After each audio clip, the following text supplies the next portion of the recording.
Fulton County is torn down, and you see in the background, that's the Olympic Stadium that was used for the Olympics this year. They've already torn down one side of it.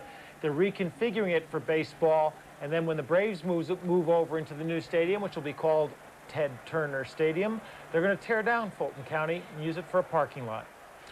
Yes, and of course, nowadays with the luxury box seats, the owners are looking for more income because they're paying the players a lot of money, and this gives them the opportunity to make more money. When the stadium's named after you, you can pretty much do what you want, I thought it would be named. Denny Nagel now. First pitch was a ball to Derek Jeter. That's a fastball, and Jeter pops it up into foul territory. McGriff looking for it. He's called off, and Jermaine Dye can't get to it either. Save that one for the blooper tapes, guys. Let's go over to Atlanta.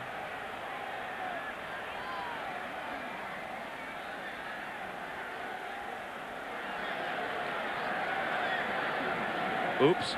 A lot of room. A lot of foul territory. Fred McGriff trying to make the over the shoulder. Dye kind of just grabbed the umpire, and his feet went out from under. Then he's looking back at the umpire. Watch Dye. There comes McGriff. He tried to push the umpire, but he wasn't even underneath the baseball. Maybe he didn't like one of the calls at the plate in a game gone by. And that was Welke. Tim Welke.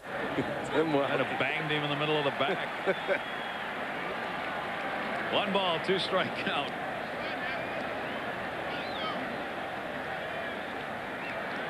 Jeter has picked up a couple of hits in 9 at-bats here in the postseason.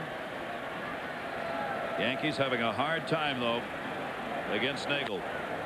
Again, fouled off, and this one will be out of play.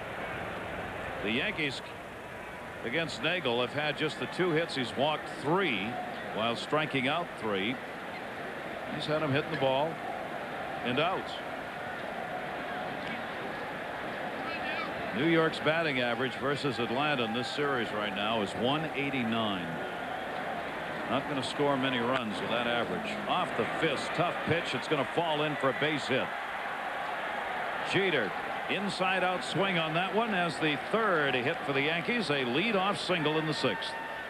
And Gary, you're talking about what they've done to the Yankees team. What about the pitching staff ERA in the entire postseason this year? Only a run and a half a game. You are not going to lose many ball games. Yankee bats look like they might have gotten going last night. 5 runs on 8 hits in the game, but they're right back to where they were against Leo Mazzoni's pitching staff here in this game. 3 hits. Runner on at first. Here's Williams, who's 0 for 2. Great story today on Bernie. Happens to everybody, folks, those days. He came from New York to Atlanta for the ball game yesterday and forgot his bats in New York. He did not have them for last night's game, so he borrowed Joe Girardi's bats. What does he do? It's a home run. He's got his bats back for tonight's game. Well, I'll tell you what, I'm pretty superstitious. And if I have 2 hits with a home run and 3 RBIs with Joe Girardi's bat, I'm using it today. Bernie's gone back to his own bat, the Black Beauty. Boy, I would have stayed with Girardi's bat. That baby's hot. Here's Girardi, who I'm sure would gladly have let him use it again for another game. Check swing, did he go? Check it first. Yes, says Larry Young. Now Williams didn't think so. I'm going to run something by you about black bats. I used to room with a center fielder in Toronto, Bob Baylor. The black bat at night, very difficult to see coming through the hitting area. That way the outfielder cannot get the greatest jump off the ball. I used a black bat for my career right after that day. I wanted every advantage I could have, and it made a lot of sense, especially dark out at night. You got the black bat. You really can't see it coming through the hitting area as clearly as a white bat or the normal color bat. That was what the outfielders were telling me. The outfielders say that, then you want a black bat. Yeah, that's an advantage, a big advantage. Big advantage. If they can't tell if you've made good contact because they lose the bat through the hitting area, they lose that first or maybe even second step, the jump on the ball. Boy, I want that advantage on my side. Just wanted to run it by you. Tell me what you thought about it. I'm using a black bat from now on. Okay. 3 ball, 1 strike count. Our production crew just said it's a crock. No, They it's don't a bat. believe. It's a bat. It is a bat. Crock is where you put pickles. Right. We're talking baseball here. Outside. Well, Denny Nagel in a little trouble here. He has walked 4. And now the Yankees have runners on at first and second. Nobody out here in the 6th inning. That is not a good ball-strike ratio for Nagel tonight. But if you're Bobby Cox, you have to be pretty happy what you've seen from Denny Nagel. He's got this ball game into the 6th inning. You have the 6-0 lead, so you have some luxury. You see activity. Looked like it was Bielecki getting up, the right-hander, and it'll be Steve Avery, the left-hander, to join him. Now Cecil Fielder with that big bat gives the Yankees a chance to come back in a hurry here if he can get the dinger. A 6-0 Atlanta lead in the 6th inning. Check that. That's Terrell Wade on the right side of your screen, the left-hander. Bielecki on the left side, the right-hander. Fielder's walked and grounded out. 3 for 12 in the series. But as we said, he has been very productive in this series, as he's gone 6 for 14 with runners in scoring position in postseason. Count goes to 2 strikes on him. Lots of security people around the ballpark, and best to watch the game. Hey, Souvenir. She gives it up. She's one of my favorite dancers here at the ballpark. During the 7th inning stretch, they get some of the security people up on the dugout and they perform the Macarena. She's one. There's another gal, a security agent on the other side, who also is up in the dugout dancing, and both of them are sensational. I guess they've had the whole year to work on it. Cecil Fielder with a 2-strike count. Nobody out, 2 on. Only the 2nd time of the game the Yankees have had a runner at second base. 1-2 count. And it seems like the batters have really helped out Nagel when he's gotten into a little bit of a bind, swinging at bad pitches. Bernie Williams jumping on the first pitch, hitting into the double play after a Jeter walked in the 4th. Fielder takes that one down low. Nagel trying to be particularly careful here against Cecil Fielder. 2 balls, 2 strikes. Will Mazzoni, the pitching coach. Now he rocks. 28-year-old Denny Nagel ready. The 2-2 delivery. That one into right field is going to fall in for a base hit, and it gets by Jermaine Dye. Jeter will come around to score. Williams on his way to 3rd, being waved home. Relay throw by McGriff. There is none. And the Yankees get 2. And it is a 6-2 game, and a big hit for Cecil Fielder, who'll probably get 1 RBI. An error will be charged to Dye, who had that ball go by him, allowing Fielder to get down to second base. You see Cecil, he'll take the RBI the other way. Remember I talked to you about left-hand pitchers, but that'll be ruled a base hit, 1 RBI, and the error on Dye. That's a nice job of hitting, advances the runners, and gets the Yankees on the board. A little bit of a gamble by Willie Randolph. I thought McGriff had a play at the plate. Oh, he did. Look at Bernie Williams. He had a hold up. This is the gamble by right here. He's not sure. McGriff holds on to the ball, enabling Bernie Williams to score the 2nd run. Very aggressive when you are down by 6. Foul back by Hayes. 0 for 1 and a walk for Hayes. Bobby Cox's club now has a 4-run lead as the Yankees benefit from the error. Credit Cecil Fielder with an RBI. Boy, he has been so productive for the Yankees here with his at-bats. Seems like whenever Cecil gets a base hit, and that's I think his 8th base hit in the postseason, it has contributed to an RBI. That one lined into the gap, right center field. Cecil Fielder will score. Dye cuts this off, but it's an RBI and a 6-3 ball game. And the Yankees are right back in it. Talk about those walks. And it looks like Nagel's just run out of gas. Base hit to Jeter, walk to Williams, base hit to Fielder, error on Dye, Another base hit by Charlie Hayes, and the Yankees are right back in the ball game. He was working on a 2-hitter coming into this inning. He has surrendered 3 hits in this inning alone. He never walked more than 3 batters in a game this year. He walked 4 in this ball game, and that 4th one in this inning came across as the 2nd run. Terrell Wade coming on when we come back to Atlanta. He's in the starting rotation. He looked real good. He's a youngster, but he throws hard. And Strawberry showing bunt, and bunts that one about 90 feet foul. That's a long bunt. It was hit out of the ballpark. Fair. That was incredible. I'm really surprised that he's bunting. The third baseman is back, way back. He took 1 shot at it, but I'm sure he's going to swing the bat now. Okay, so Terrell Wade against Darryl Strawberry. Charlie Hayes is on first, the pocket Cecil fielder. Let's go back to Atlanta. Strawberry 0 for 2. Big cut on the left-hander's fastball, strike 2. Good live fastball from Wade. Everything hard. Hard fastball, hard slider from Terrell Wade. Terrell Wade working in his 3rd postseason game. Has worked only an inning. Given up no hits. 1 strikeout, no walks. Bobby Cox pacing. His starter, Denny Nagel. Rick said ran out of gas in the 6th. Joe Torre's Yankees trying to make yet another postseason comeback. They are down now by 3. They were down 6-0. Just missed outside, 1 and 2. The only lead the Braves have blown in this postseason came against St. Louis. They had a 3-0 lead after 6 in Game 4 of the championship series and lost it 4-3. Somewhat ironic, Denny Nagel was also the starter in that game and went 6 2/3 innings. Well, if there's one question mark with the Braves, it's the setup guys. Wade, Bielecki, Greg McMichael.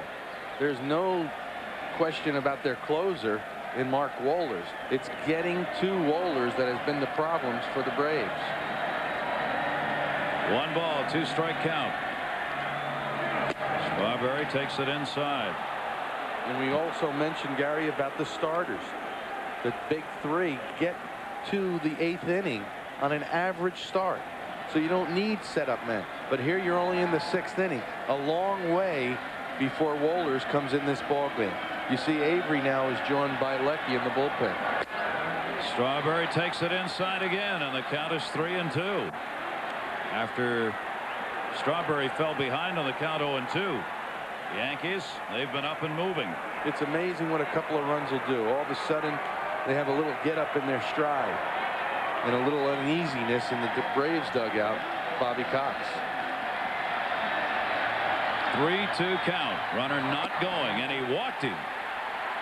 And the Atlanta Braves pitching staff, which all season long did not surrender free passes to the opposition, the fewest in the league, has now given up 5 in this game. Remember last night, 6 walks, 5 walks tonight. And that will drive a manager crazy because he had him 0-2. Wade was 0-2, 2 strikes, no balls on Strawberry, and he walks him. Now the potential tying run is coming to the plate. Bobby Cox, though, is going to come out first with Mariano Duncan due up. Left-hander Terrell Wade brought in here to get an out he couldn't get. Will not get to work to another hitter. The right-hander Mike Bielecki's coming on, and the Yankees are threatening to do more damage. And the first pitch is a strike on the outside corner. Bielecki likes to keep the ball down, though, so watch and see if he can do it. Let's get back to Fulton County.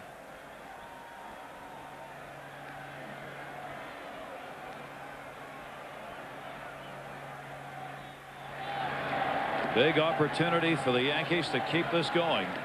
Nobody out. Check swing. He went. Home plate umpire. Nope, sorry. I thought the home plate umpire had called it a strike, but he did not. Steve Ripley looked down to first. Sure looked like the bat crossed the hitting area. He tried to hole up. He got the benefit of the doubt. Duncan, who failed to cover earlier in a squeeze play, has a chance for atonement right here. Outside corner strike that time, 1-2. Talked about Bielecki last night. Just like the Braves pitchers, they love to work the outside part of the plate. He has really turned his career around, coming back here for the 3rd time. He is really zeroed in on that outside part of the plate. 1 ball, 2 strike count. Infield at double play depth. Duncan takes it away. 2 balls and 2 strikes. Already an impressive comeback by the Yankees in this inning. Bielecki, the 37-year-old, worked 1 inning, walking 2 and striking out 2 in the Yankees' 5-2 win last night.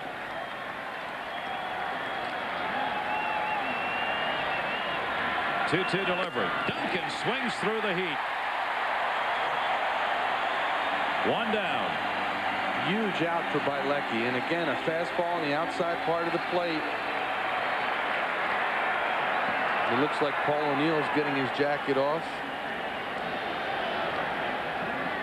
But look at this. See where Lopez is, just on the outside part of the plate. They're going to stay out there until you can prove you can hit that ball. Great pitch in a big spot. Girardi is due up here, and then the pitcher David Weathers due up in the number 9 spot. We'll get a pinch hitter as Girardi will come out, and Paul O'Neill will be the pinch hitter.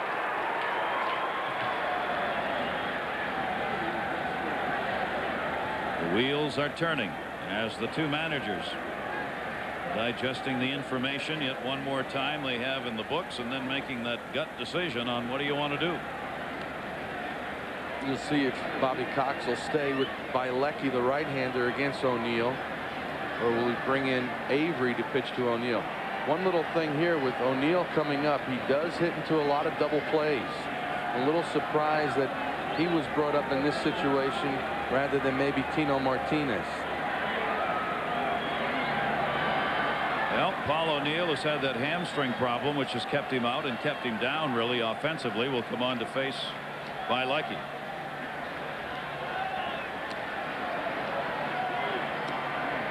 And we'll see what he can get done here. Mike Bielecki has faced Paul O'Neill before. O'Neill is 7 for 29 against him with 1 home run. .241 average. Both of them, of course, played in the National League when O'Neill was with Cincinnati. Bielecki's pitch. Down low, ball 1.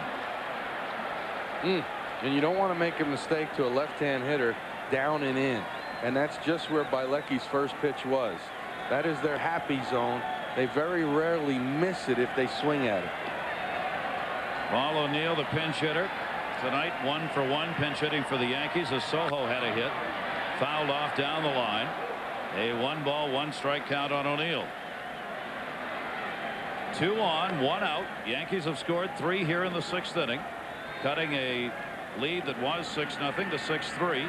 Andy Pettitte will be tomorrow's starter, waiting, hoping that it will not be a deciding game he will have to pitch, but rather a series knotted at 2. O'Neill 0 for 2 as a pinch hitter during the regular season. Rarely got a chance as he started most games. Strike on the outside corner by Bielecki, 1-2. You know they get the benefit of the doubt on the pitch away. Javi Lopez really sits off the plate away, and that ball was moving away off the plate. Ball a good 3 inches outside.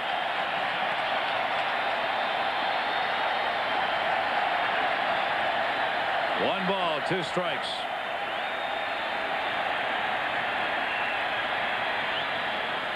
Hayes at second base, Strawberry at first. The base runners for the Yankees.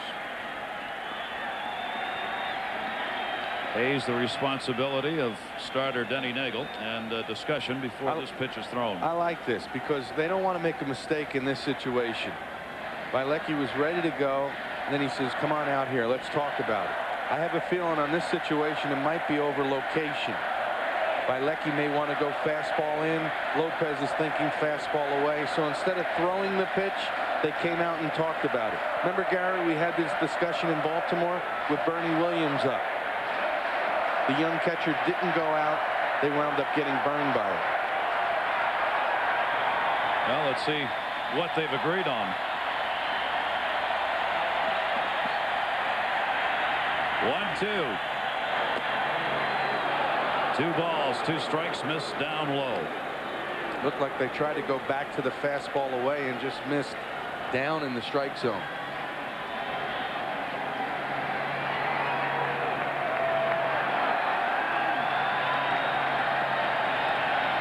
Two ball, 2 strike count.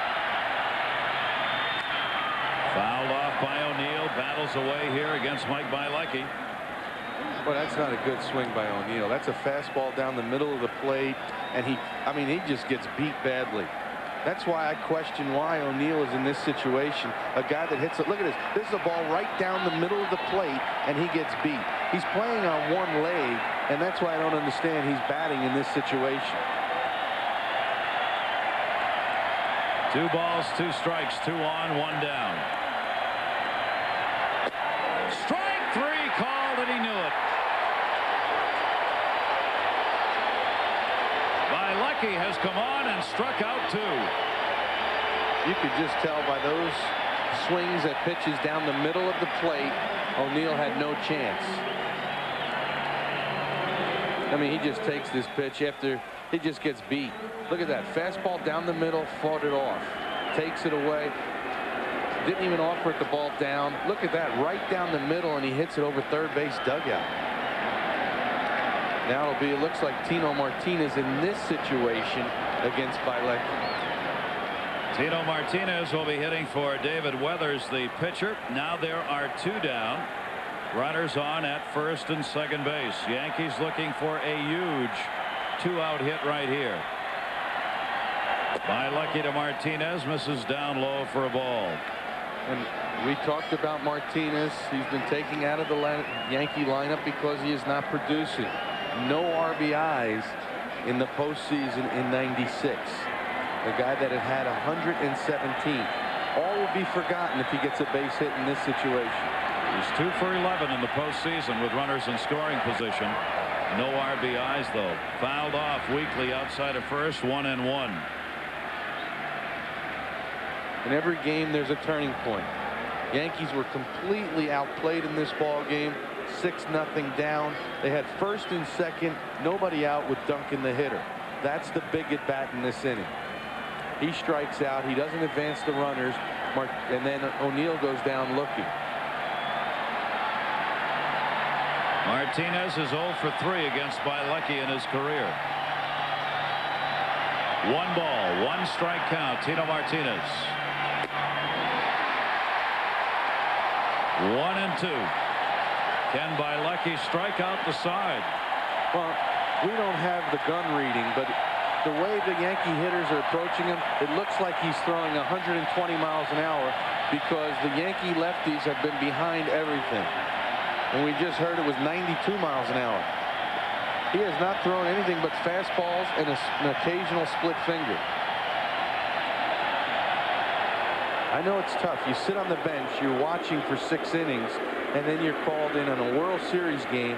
You're a little slower than normal, but you got to tune it up, gear it up for the fastball in this situation. He had only 1 pinch hitting opportunity during the regular season. 0 for 1. That's the big difference. American League, you don't use pinch hitters. 1-2 delivery. Struck out the side. Mike Bielecki.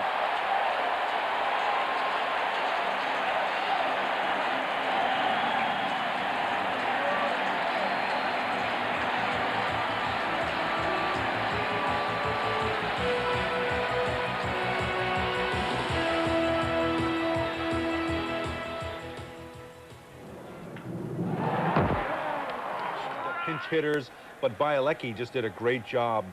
He's a hero right now. And they're going to leave Bielecki in to hit. Jeff Blauser's the batter. Jeff Nelson's the new pitcher for the Yankees. Jim Leyritz is the new catcher for the Yankees. The first pitch was a ball. and we go back to Atlanta. Inside corner. Griffiths had a home run in this ball game. Marquise Grissom a 2 RBI double. Lauser with an RBI. Andrew Jones an RBI double. And a sac fly by Lopez. He went around on that one. Steve Ripley, the home plate umpire, calls it 1-2. See, that's that cross the body, big breaking. He steps towards third base, throws across his body, and the breaking ball just doesn't quit. It just keeps sweeping across the batter's box. And he's gone, and Blauser knew it. So Nelson comes on and strikes out the first man he faces. One down in the Atlanta 6th. Mike Bielecki will get a hand. I mean, this is something that'll go down in the history of the World Series. He comes in and just blows away 3 Yankee hitters. Unbelievable performance.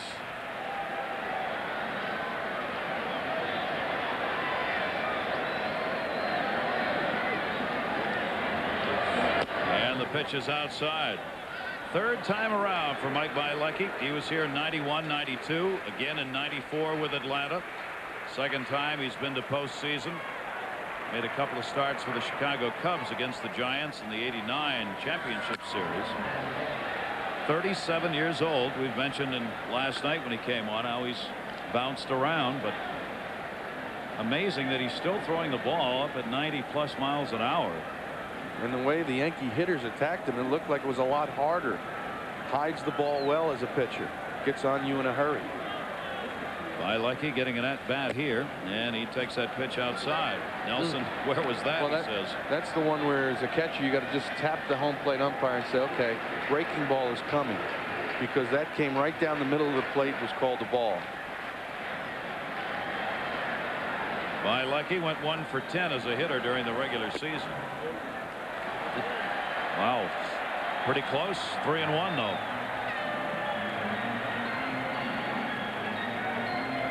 2-1 breaking ball to a pitcher that hit .079 in his career.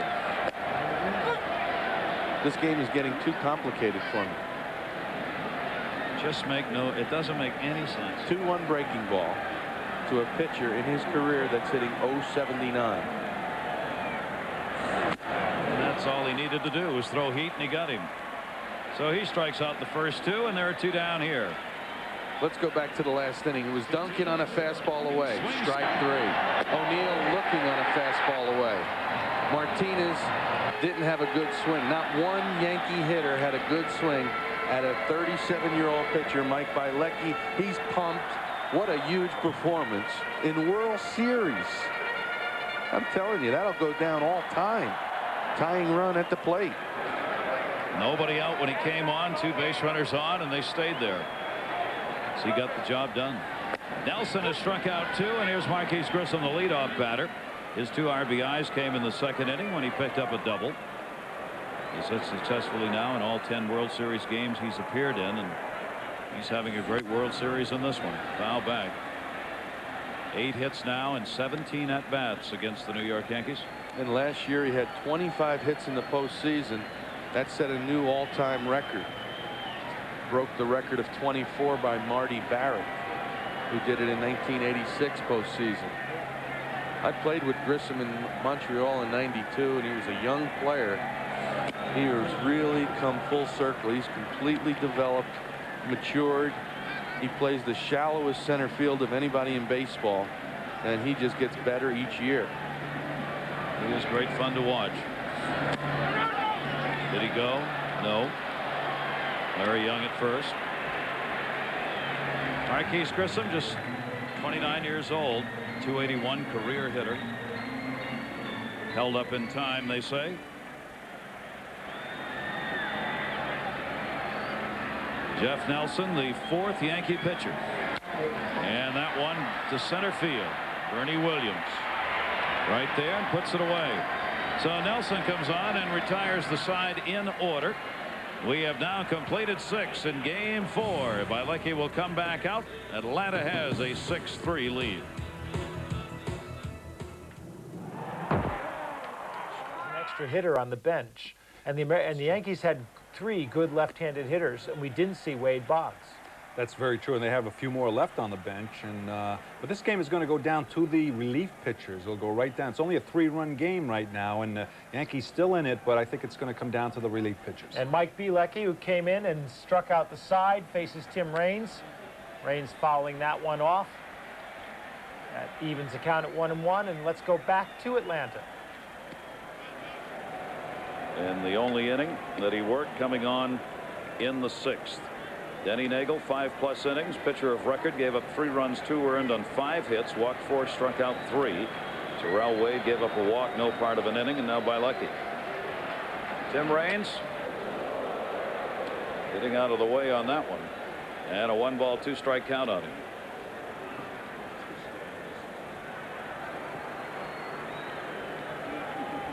Yankees sent 8 runners to the plate in the 6th inning, scoring those 3 runs. Could have been more if it wasn't for the job that Mike Bielecki did. We just can't say enough about it. Striking out the side. And Raines sends that one up right field, and that will be hauled in. When things get tough, that's when the tough get going. That's always been the word. Rick Cerrone, my partner, I've always felt as tough as they get. Oh, look at that hairdo. 81, the catcher. Wow. Look at no more nails left. Oh, this is bases loaded. Robin Yount. Look at that guy. Climbed the fence. Made the play. And now watch Goose. He almost kills me. Gossage smacks me on the back about 5 times. That was with bases loaded.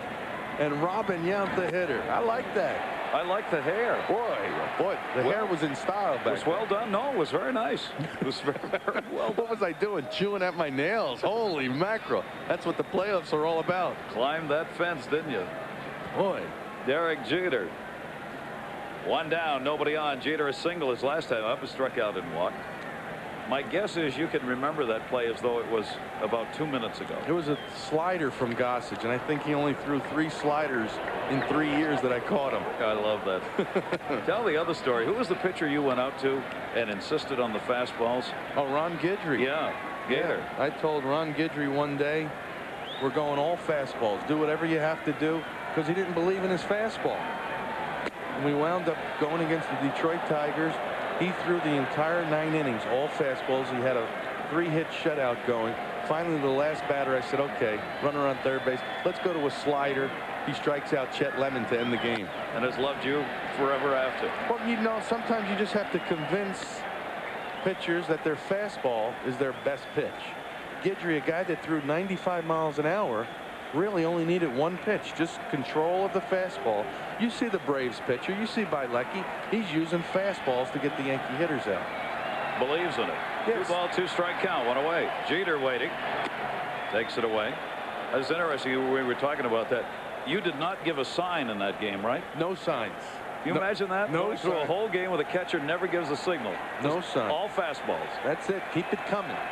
And he just got better and better as the game went along. 3-2 pitch is foul back. As they say in real estate, location, location, location. Well, you know, sometimes catchers, pitchers, they think too much. They give the hitter too much credit. I used to like to try to call a game as if there was no hitter up there. And if the pitcher hit my spots, he was going to get the hitters out. And Jeter's on. But you know what happens, Gary, is that pitchers cannot hit the spot every time. The guy who comes the closest to doing that is a guy we were fortunate enough to broadcast his game 2 nights ago in New York, Greg Maddux. He hits his spot more than anybody else, and that's why he's the pitcher he is. And Leo Mazzoni, when he talks about Greg Maddux pitching, says he plays catch with the catcher. Right. There's no hitter. He doesn't really change that much. He remembers everything of what hitters do against him, but it's pitch and catch with your catcher. Catcher moves inside, you hit the ball, you hit the target inside. He goes away, it's right to him. All you're doing is playing catch with your catcher. And a timeout taken here as the equipment boy brings that down for Jeter. He's going to put that guard on that wrist. That's where he was hit by a pitch. No, it's not. That's the other wrist. That's the sliding That's guard. the sliding guard. Remember we talked about, right? We talked about little things. They got sliding guards, knee protectors, chest protectors, everything possible. Jeter on at first base. Bernie Williams 0 for 2 and a walk. Yankees down just by 3. It had been a 6-0 game. It is not over. And Williams, their leader here in postseason play. Couple of hits in 14 at-bats here in the World Series. Much better than that overall in postseason. Bielecki struck out Williams in the 9th inning of last night's game, so Williams gets a chance at retribution in this game of redeeming features. Tenseness can be measured by the time between pitches. It has really slowed down in this game. Nobody wants to make a mistake. Foul back. 0-2. Eventually you have to throw the ball over the plate. Take your chances. Bielecki has. He's been very aggressive in the strike zone. The Yankee hitters are just swinging and missing. You see Bernie, what he's trying to do. He's trying to get good extension. You could see even in his practice swing. Wants to get the ball out in front of the plate. That's where you can drive it for extra base hits. 0-2 count, 1 away. Jeter on at first. Runner not going. Just missed. Another tried and true saying about this game. A game of inches. Well, it's just what I was just talking about, Gary. Get the ball out in front of the plate. That's what he was trying to work on. Extension. Nice relaxed swing. And watch. He hits it right out in front. He's going to make contact out in front. Tries to go inside. Look at this. Oh, man, he just got the bat head out and just missed hitting that extra base. Just missed going over the bag. Still a 2-strike count. Jeter at first being held by Fred McGriff. Just in case he's going, they'll try and catch him leaning.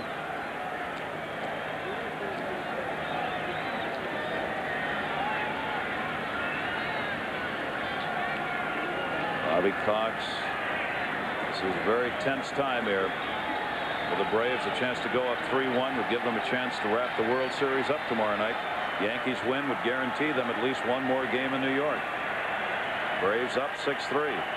Runner not going. Williams takes it up high, 1-2. Boy, Bernie's actually doing a lot of things at the plate. Just talking to himself. He's actually putting a lot of weight on his back leg. He's got a lot of practice swings working, trying to get extension. He really settles in. See this back leg here? I mean, he makes this a strong base right here. Look at that. Watch the back leg. I mean, he is strong from the waist down. You see, he's lifting his front leg up. He's trying to make sure he has good balance at the plate. Look at that. Weight is back.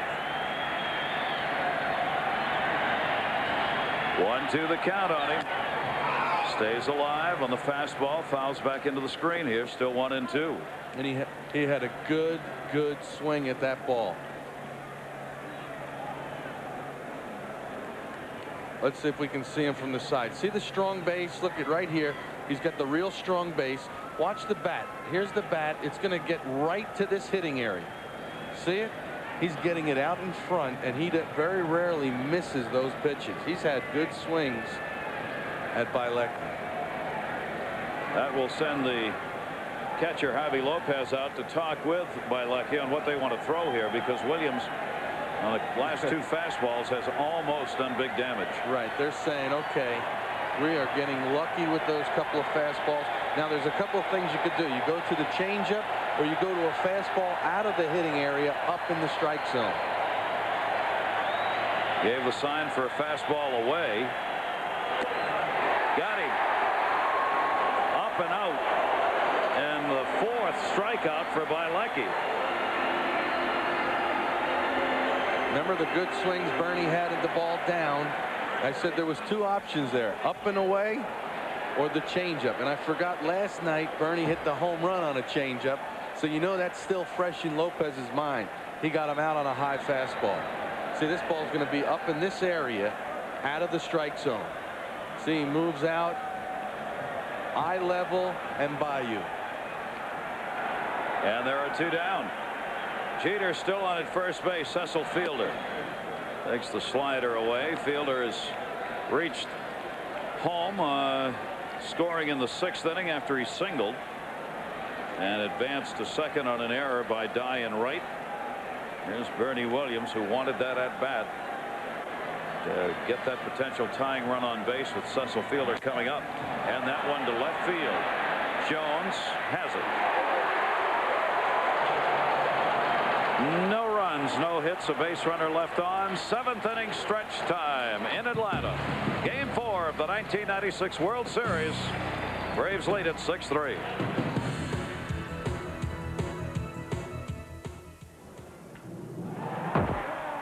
Braves have a 6-3 lead, and Mike Bielecki's the big reason why. And there's a couple of ways you can go after hitters, but the one you like the best is when you just say, here it is, hit it if you can. Hit it. I think the hitter was surprised when he threw Bernie Williams that fastball to strike him out. It was right down the middle, usually a pitch he likes. He probably wasn't expecting it.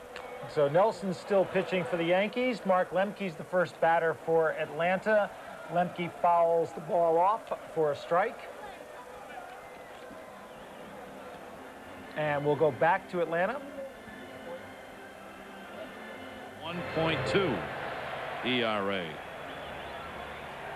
And I think both of them have left the bench, may even have gone back to the hotel and home.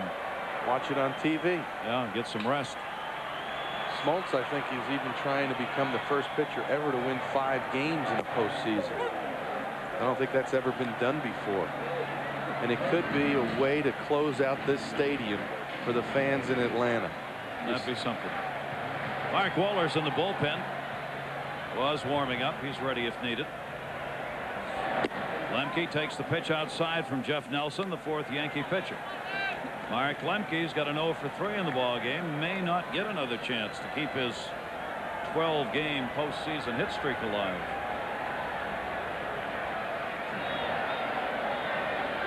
One-two count. You're sharp. I'll tell you, you are sharp. You don't miss a trick. I was reading off your scorebook. No. There's Mariano Rivera. Pitched an inning last night. And that'll go to first. Pitch to Nelson covering. And that'll get the out. 1 away here in the 7th inning. Atlanta Braves on top by 3. And Lemke's got the 0 for 4.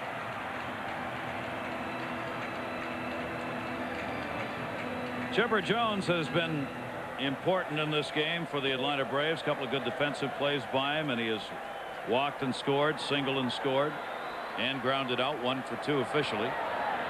4 for 12 now in the World Series for Jones. Nelson gets the strike into him.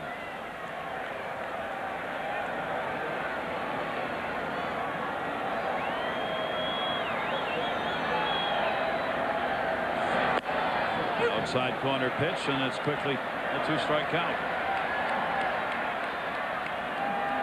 Willie Randolph, third base coach, former great Yankee player. Slider misses down low, ball and 2 strikes.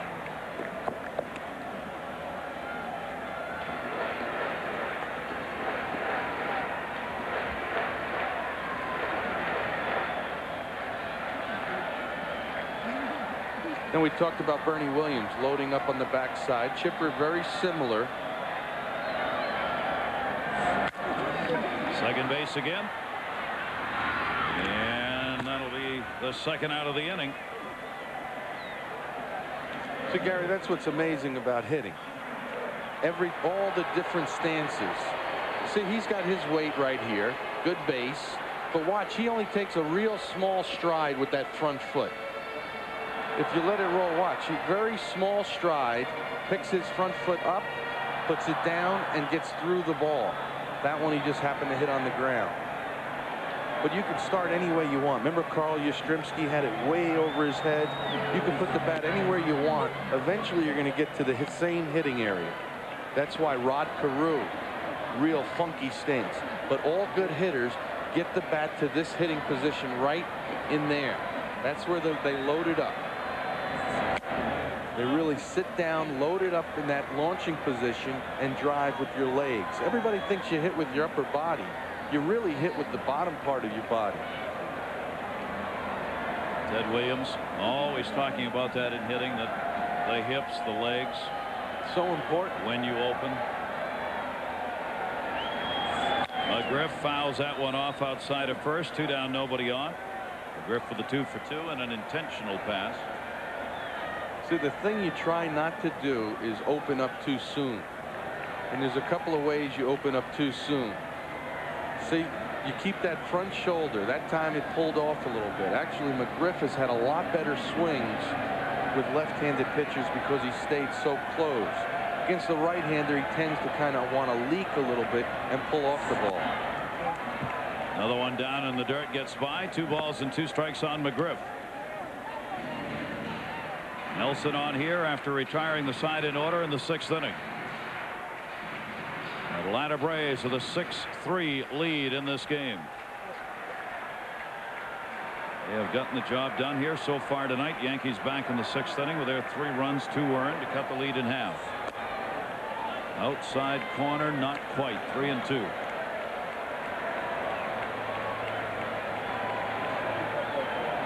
Don Zimmer. 48 years in a professional uniform. Still hits the fungos. And he walked him. So McGriff able to draw a 2-out pass here in the 7th inning. Keeps the inning alive for the Atlanta Braves.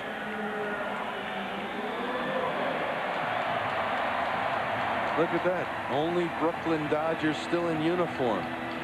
He was a Dodger of 1954, the year I was born, to 57. Played in the World Series and started Game 7 of that. I believe it was the 55 World Series. He was a very good infielder. Jackie Robinson did not start that game. It was Don Zimmer that started. Don't mind that. How about telling your grandkids that? Yeah, big game, big game. They sat Jackie Robinson for me. I was playing second. Right on the big bat. There I am. Avi Lopez. Way inside by Nelson. 1-0 count, 2 down, runner on at first base. Lopez walked and scored in the 2nd. RBI and a sacrifice fly in the 3rd and called out on strikes in the 5th inning.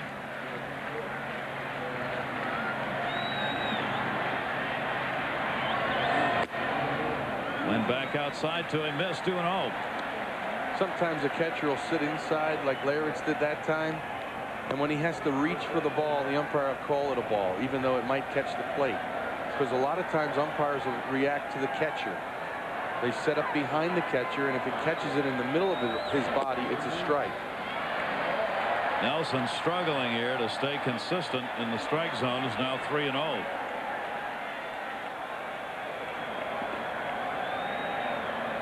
Two down. Jones on deck. Slipping away maybe.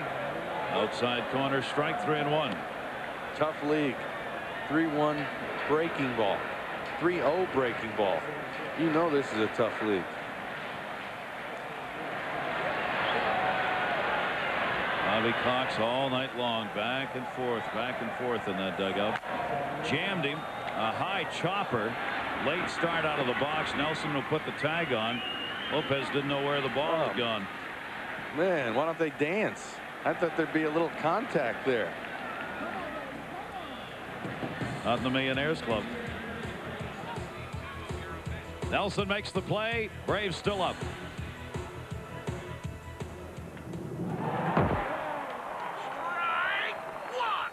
And when he starts to falter, then Wohlers will come right in. Could be, because Bielecki is thrown well. He's thrown strikes and he has good movement, but they have decided to bring in Wohlers. Yeah, so Mark Wohlers starts the 8th. He's normally a 1-inning pitcher, and Charlie Hayes hits one down the line. It's going to roll fair. Huh. Chipper Jones can watch that one for the rest of the game because it's just going to stay there. So Charlie Hayes is on with an infield single. The on-deck batters, Darryl Strawberry. Charlie has a laugh about that one. And Charlie Hayes, now who's built for comfort, not for speed, heads down the first base line. And look at this thing. It's heading foul, definitely. It hits a It's a Yankee rock. Yeah, look at that. Oh, the hitter loves that. It might be not be a long hit, but they'll take it anyway. Maybe it'll get things started for the Yankees. So that brings up Dino Flintstone, Darryl Strawberry to the rest of you. And he'll be facing Mark Wohlers. First pitch is a ball. Let's go back to our announcers in Atlanta.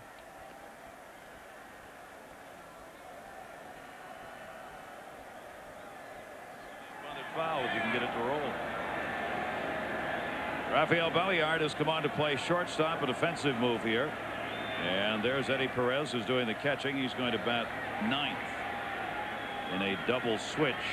Put the pitcher up in the order, Mark Wohlers. Strawberry swings through the fastball. 0 for 2 and a walk for Strawberry. Well, the Yankees are just down by 3 now here in the 8th inning.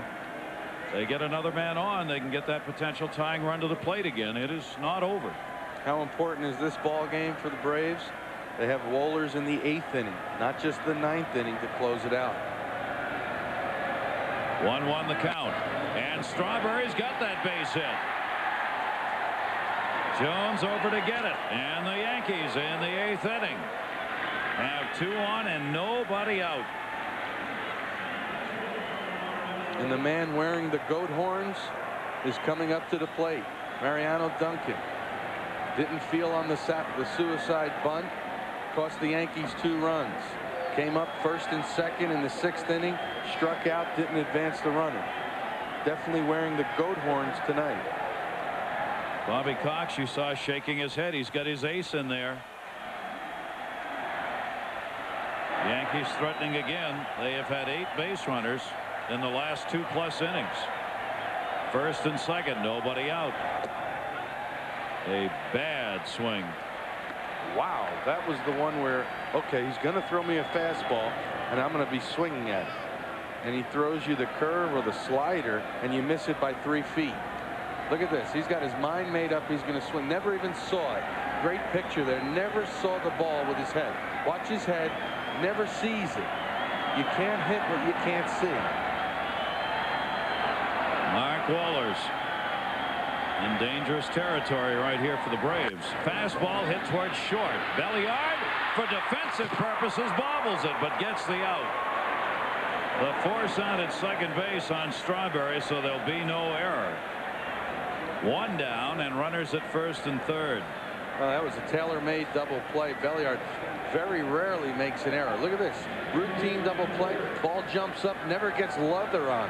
That ball hit him in the wrist, but a nice job to recover and get the force out at second. Look where this ball hits him. It never gets gloved. He becomes a goaltender and gets the force at second. Well, let's see if that affects the inning in the game. There should be 2 down and a runner at third. Instead, there's 1 away. Runners at first and third, and Jimmy Leyritz will get his first at bat in the game. He is 1 for 4 in the World Series. Mark Wohlers. Leyritz, the potential tying run for the Yankees. Strike 1. See, the thing with Joe Torre's roster, he only carries 2 catchers, Leyritz and Girardi. He still has left-hand hitters on the bench in Fox, Aldretti, and Boggs. But with only 2 catchers, you cannot afford to pinch hit for Leyritz in this situation. Not that you would anyway. Leyritz has some home run power. 1 strike count, 1 down. Breaking ball missed up high. Didn't break. 1 ball, 1 strike. One thing with Wohlers, you see a lot of wild pitches from Wohlers. Got that real hard split finger. As a catcher, you really have to anticipate it in the dirt. Good hard fastball, close to 100 miles an hour. Slider and split finger. He had 10 wild pitches during the regular season.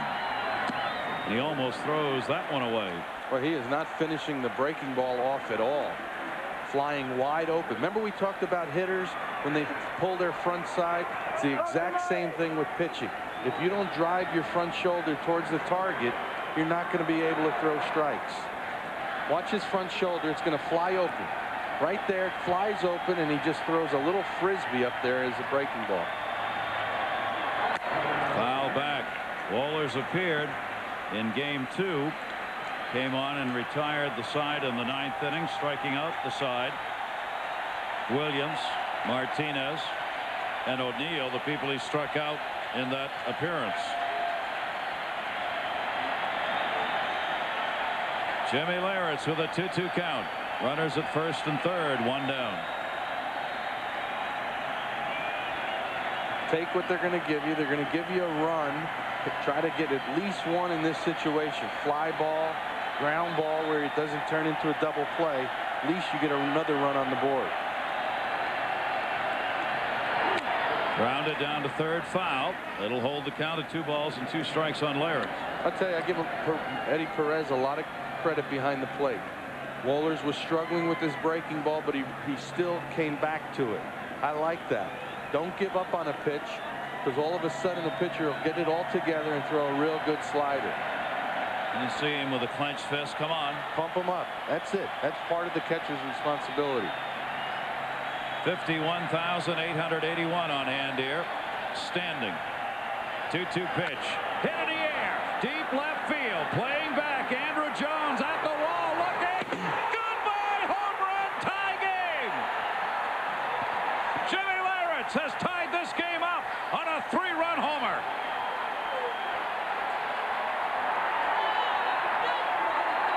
Everybody out of the dugout. Another breaking ball. We were talking about bad breaking balls from Wohlers. You actually give the hitter too much credit. You speed up his bat. The biggest home run for Jimmy Leyritz in this postseason. Second of the postseason. Reminiscent of the game-winning home run he had against Seattle in last year. Watch the breaking ball. Don't even have to worry. It's going to be hanging inside where it was. Leyritz gets good extension. 3-run homer, and the Yankees have come all the way back. He goes for the dramatics, doesn't he? Wow, what a comeback. Andrew Jones tried to climb to the moon here to get this ball. And the New York Yankees have done it against the ace of the bullpen of the Atlanta Braves. Yankees watching. They have come from a 6-0 deficit to tie this game up. Oh, I almost lost my headset. But it was the breaking ball. We said how the breaking ball was rolling. Perez felt he was able to throw one good one. He didn't get it where he wanted. And it's a 3-run homer for Leyritz. Look at the bench, the reaction. Popeye, look at Zimmer jumping out of the dugout. Popeye's got to watch out. He's going to blow a gasket coming out of there. What keeps him young? Watch Wohlers' reaction. He knows he didn't get it where he wanted to. Now he's just hoping it stays in the ballpark. It doesn't. Jimmy Leyritz with 2 postseason home runs this year and 6 RBIs. His first of the World Series. An amazing comeback by the Yankees. Jimmy Leyritz, 3-run homer. And the bobbled ball by Rafael Belliard. This should be a 1-run lead. Instead, it's tied. And the fastball is there as Mike Aldretti comes on as the pinch hitter for Jeff Nelson, the pitcher. 6-6. The Yankees, remember, have not lost on the road. Postseason play this year.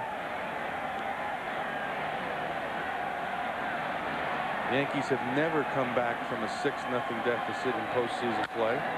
They've done it tonight. Wow. Belliard makes that play. Aldretti retired.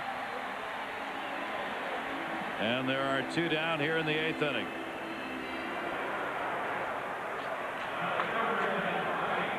So the starters, Denny Nagel, Kenny Rogers, both off the hook in this game. It's the bullpen's game now. And for Kenny Rogers, that was a big hook. That was that huge hook that maybe you throw in the ocean, you catch a whale. Giving up 5 earned runs in 2 innings. And he spit the bit out tonight. A lot of credit goes to the bullpen of the Yankees. They kept it close. Did a good job. Can't overlook the job that Mike Bielecki did even. 5 innings of pitch, only 1 run given up by the bullpen of the Yankees. Gives yourself a chance to come back in the ball game.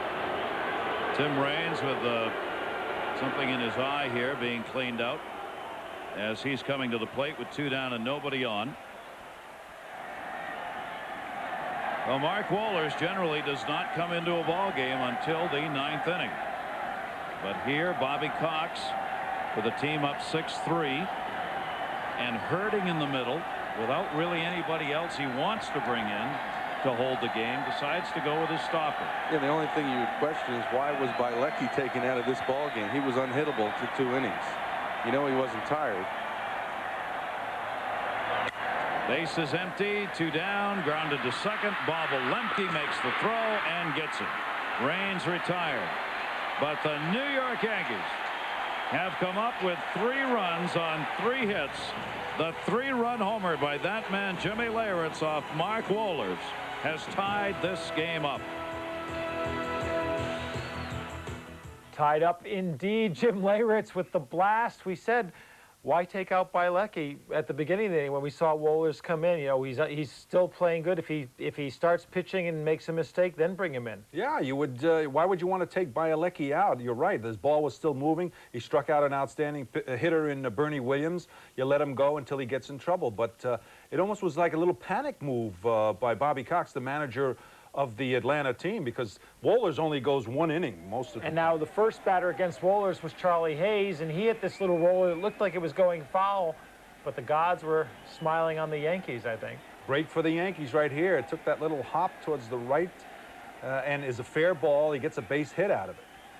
And then the next batter that was coming up was Darryl Strawberry, and again the gods were smiling down. And we said the home runs are what you remember, but it's the little things that make the difference. And here the little thing is Rafael Belliard. This is a stone double play ball. And Belliard, he's thinking about the double play, misplace it. They get 1 out, but it leaves 2 runners on base. That's right. Belliard waited for the ball here. See how it took a tricky hop and went up towards his waist. What he had to do is keep his eye on the ball a little bit more, maybe bend a little lower, and they would have caught it cleanly and threw to second base and gotten the double play. And that's what makes Jim Leyritz's home run a 3-run homer to tie the game. You know, I tell you, Mike, how stupid sometimes pitchers and catchers are, because Wohlers throws a 95-mile-an-hour fastball. Not too many people can hit it. And here he throws a curveball, which laid right down the middle for the hitter, and the hitter took advantage of it and hit the home run. A chance to win this game now and tie the series up at 2 apiece. Start of the series, we looked back at Toronto before Bobby Cox had managed the winners, and in the Toronto games, he had overmanaged his bullpens. He'd lost faith in all of his middle guys and always had trouble with it. That's true, and that's what he's done right now. It's gone to his best pitcher, relief pitcher, a little too early. And Mariano Rivera is the new pitcher for the Yankees. He was one of their 2 dominant relievers during the season. Andrew Jones is the first batter for Atlanta, and he took the first pitch and fouled it up into the air. So it's no balls and 1 strike to Jones. Let's get back to Fulton County. He worked an inning and a third last night, a run on 2 hits, walked 1 and struck out 1. You talk about extra life, found life. Yankees were down and out in this ball game. Just a great comeback. Lead off base hit the other way. And Andrew Jones is on. We're going to look back to that 8th inning. It got started real ugly. Charlie Hayes, broken bat. The ball stays fair. Look at this. Chipper lets it roll. Fair ball. 1 runner on. Duncan should be a double play. Belliard boots it, gets the force out, enabling Leyritz to do this. Hit the hanging breaking ball just barely over the fence for a 3-run homer. Little things. Don't give teams extra outs. And that's what happened last inning. Amazing. Do you bunt? Dye did not have a sacrifice in the regular season. Trying to manufacture a run. Squared, takes it inside. Ball 1. Jermaine Dye, nobody out. Andrew Jones on at first base. Well, you have a couple of options because Jones can steal a base. Leyritz not that strong a throwing catcher behind the plate, not like Girardi, who was lifted for a pinch hitter earlier in the ball game. So you could bunt. You can also try to steal with Jones at first base. Do what Bobby Cox wants to do here. He's squaring early. That's why you throw over to first to see if the hitter will tip it off. He is bunting. In this situation, as a pitcher, throw a strike, let the man bunt the ball. They're trying to give up an out. Take it. Calling on the youngsters of the Braves, the 19-year-olds at first, the 22-year-olds at the plate. Trying to get one more run and get the lead back. He squares. Bad positioning. And the pitch is a strike, 1-1. Well, you had it right. He never got the bat out in front of the plate. You can't have the bat behind you to try to bunt the ball. It's got to be in front. See Jimmy Williams going through the signs. A lot of decoys there. There might be one hot sign. Could be the tip of the cap. If he touches that, then the next sign could be the bunt. Mariano Rivera way in at third is Hayes. He squares very early. Yeah, but he can't bunt. And see why he does not have a sacrifice here in the majors. Well, he's got a bad technique. Yeah. You're right. His both hands are too high up on the bat. He has no control over the bat. Now it's 1-2. See, look at this. I mean, look at where this hand is and look where this hand is. They're too high. He's got a very small area to bunt with, and he never gets the bat out in front.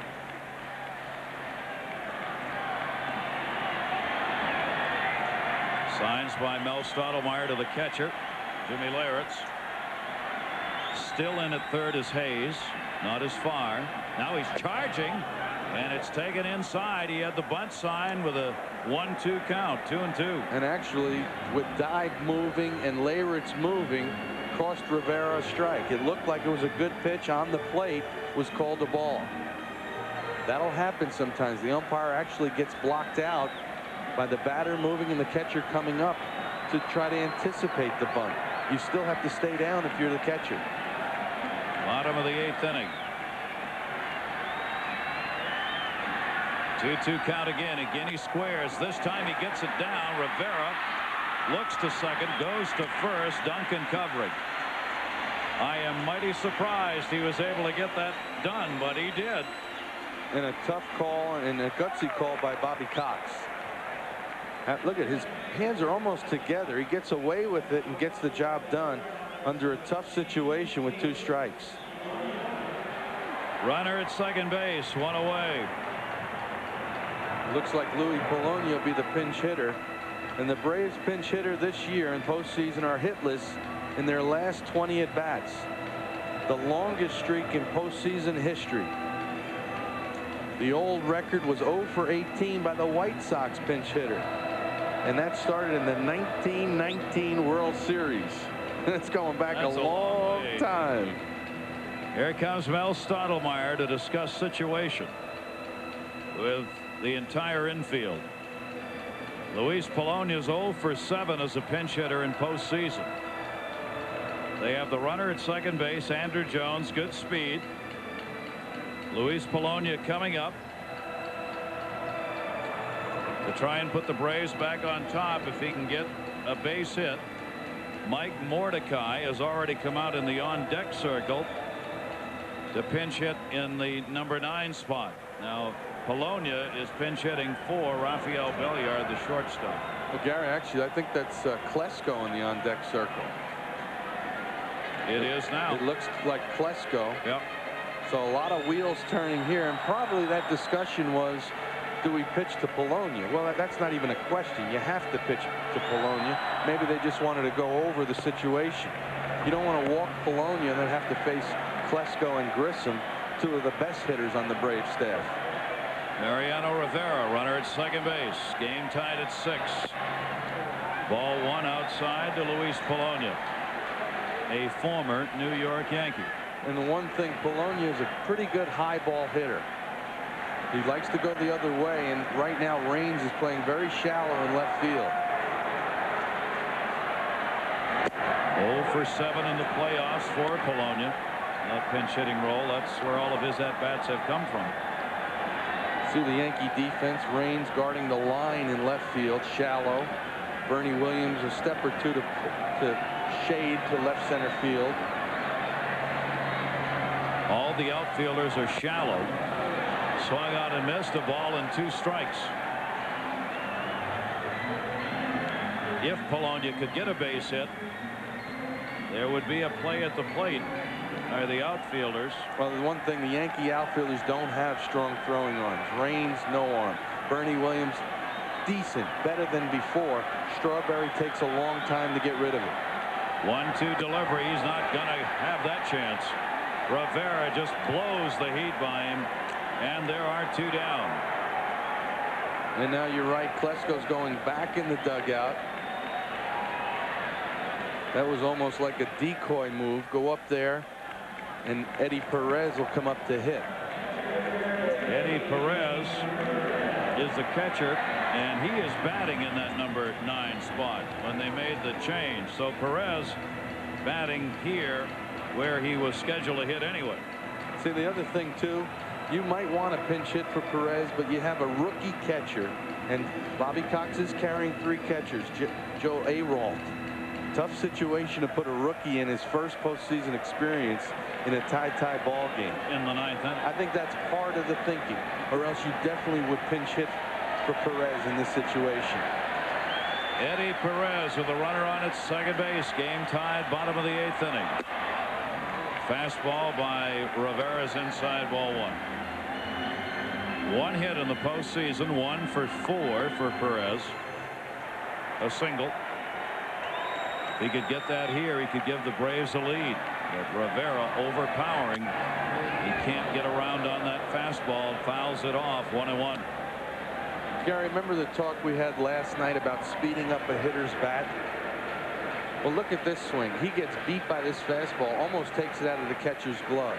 Very similar to Leyritz getting beat by Wohler's fastball a couple of times. What did Wohlers do? Throws him a slider to speed up his bat. Leyritz hits a home run. If you're Rivera, stay with the hard stuff against Perez. 1-1, a chopper back to the mound. Rivera throws to Cecil Fielder, and the inning is over.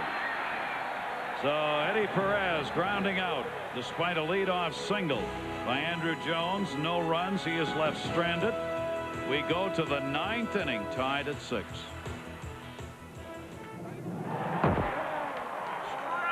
Hitter, and that's the pitch he's going to get. I'd let him hit away. Leyritz doesn't have the great arm as a catcher. No. If you get him down with to first to serve without losing the out down to second base, Sure. you've got a chance to bring him in. And now the interesting thing is, since Kenny Rogers left the game, the Braves have only gotten 2 hits off the Yankee bullpen. That explains a lot of why the game is now tied. Leading off for the Yankees in the top of the 9th is Derek Jeter. Mark Wohlers is still on the mound for Atlanta. And Wohlers has gone back to what got him there, the fastballs. Let's go back to Atlanta. Braves in the World Series have played a ton of run games. Real close games. They've been through it before. So have the Yankees during the regular season. 25-16, the best record in baseball in one-run games. 3-0 in the postseason. The Braves during the year, 26-26 in one-run games, but 18-8 at home. 0-2 delivery. Outside corner strike by Wohlers. Good fastballs, and then the split finger just freezes him. This ball starts up high. Look at the break on the split finger. Nothing you can do about it. Almost a legal pitch. Unbelievable. 8 strikeouts by the 4 Atlanta pitchers, and Jeter is gone. Second time he's been struck out. 1 away. Here's Bernie Williams. 0 for 3 and a walk. Walk came in the 6th inning when the Yankees battled back. Denny Nagel had a 2-hitter going into the 6th, and he ran out of gas. The Yankees got 3 runs on 3 hits in that inning, and then tied it up in the 8th on the Leyritz 3-run homer. Kenny Rogers, the starter, only 2+ innings in this game, but non-decision in his first World Series start. That is some kind of split finger. He's got great movement. You see Wetland getting up. They got the 1 inning out of Rivera, and now maybe they'll go to Wetland in the 9th. The other thing looking ahead, Rick, is as far as Atlanta is concerned, there's nobody else in that bullpen they really want to pitch in this game. They've used the people they wanted to play. But they also have one guy down in the bullpen that can give them a lot of innings in Steve Agee, who's normally a starting pitcher. You start thinking in an extra, tie ball game. If this game goes 14, 15 innings, you start looking at the rosters. The Yankees only have Fox and Boggs available on their bench because they've used up their other 5 players. Steve Avery's in his hunting mode here. It is cool here. 1 ball, 1 strike, or 2-1 count rather. Broken bat, ground ball, Terry Pendleton. 2 down. The barrel of the bat ended up down at first base. That is shattered. And Wohlers did a good job because he put the split finger in Williams's mind on the first pitch. Then he was able to get him out with the fastball. Look at that. Now he's late on the fastball. That's because he saw the pitch early. Look at this. Knots. They're talking about knots in the wood. And look at the name on the bat. Oakland A's. Whose bat is that? Cecil Fielder's got a base hit. A 2-out single here in the 9th inning. Cecil Fielder coming through the other way. So the Yankees against Wohlers get one on here in the top of the 9th inning in this tie game. And Wohlers will have to work to Charlie Hayes. You know what Cecil has showed you? He's not just a brute. He's not just a home run hitter. He's willing to go the other way to get base hits. Cecil Fielder on at first base. In the 9th inning, to third by Pendleton and a base hit. Charlie Hayes comes through. Hayes now 3 for 11 in his career against Mark Wohlers. And there are runners on at first and second. Well, he sat fastball and just rifled it through the infield past Pendleton. That's 3 hits in the ball game now for Charlie Hayes. His last 3 at-bats, he's singled. Cecil Fielder at second base. He is not a fast runner in any sense of the word, yet he represents the potential go-ahead run. But when you're down to only 2 bench players, very difficult to pinch hit, especially if you're Torrey saying, well, what if this goes 13-14? I know the thinking is, well, you can't have Cecil thrown out at the plate in this situation. On a base hit, you want somebody to score. Do you shoot all the marbles here? I think you have to. You only have Fox and Boggs left. You cannot be caught, especially if Darrell gets a base hit. The other thinking is Martinez is already gone. You don't have a first baseman, so he's got really no option. You'd have to move somebody other than a first baseman over there if you make the move. Darryl Strawberry 2 on. Wohlers misses down low, ball 1.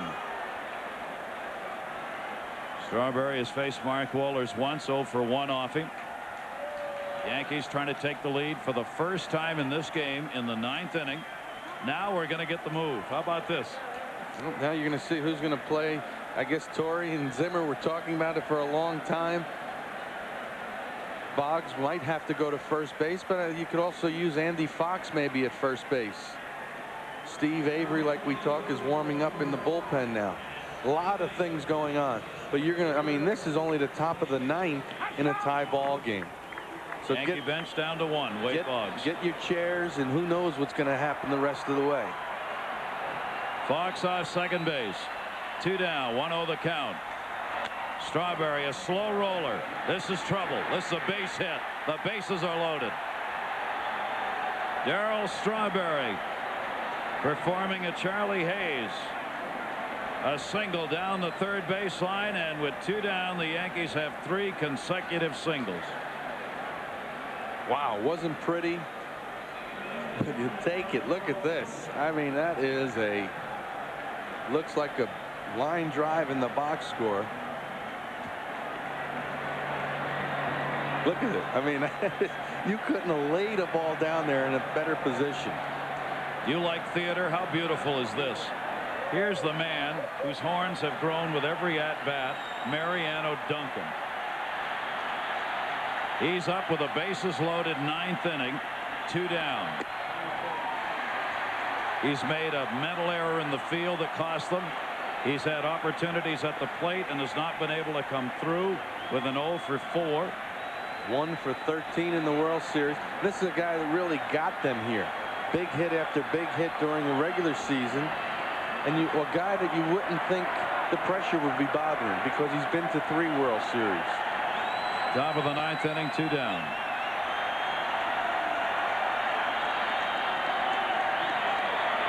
Duncan to right field. Coming. Caught by Dye. Whoa.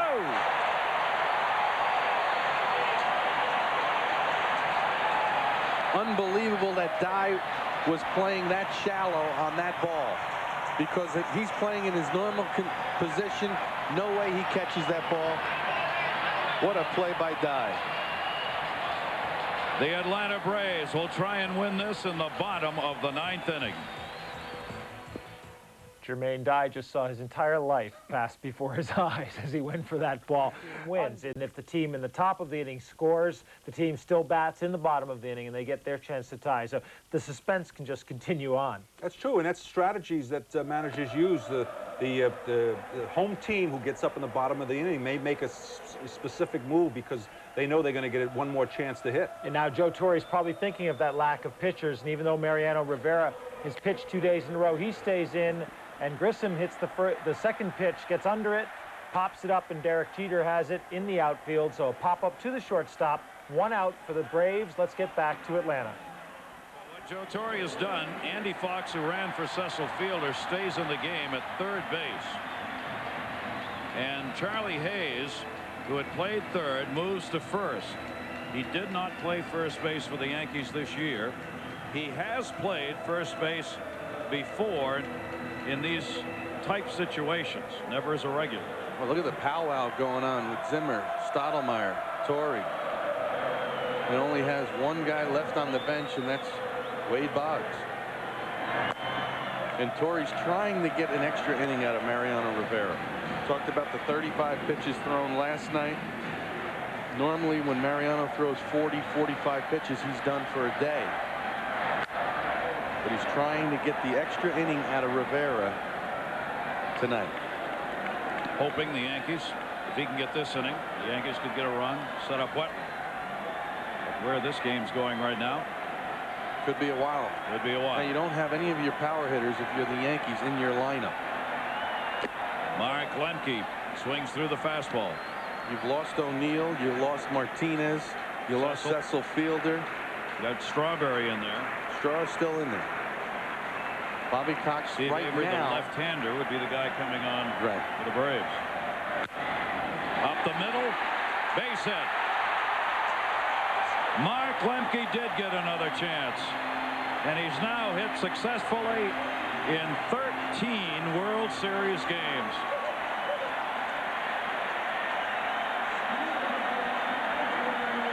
Fastball away, right back up the middle.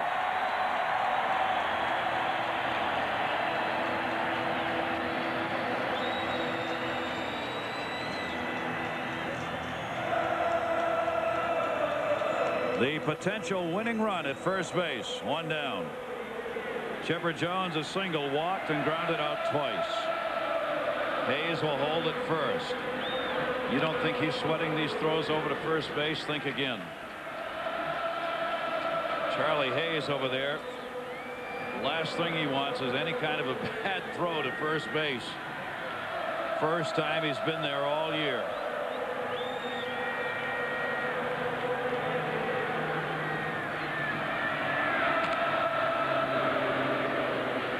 What's he using for a glove? You got a first baseman's mitt down there?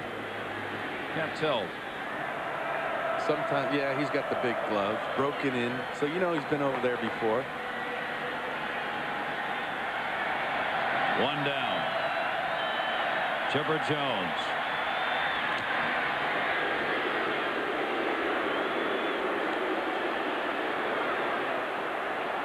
Perfect throw, but tough for a right-handed glove man to handle. Got to backhand that throw.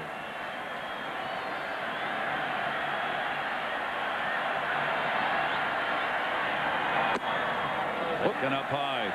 Little flinch behind the plate by Steve Ripley. It looked like he wanted to call that pitch. see Graham Lloyd warming up, probably for Fred McGriff, who's on deck.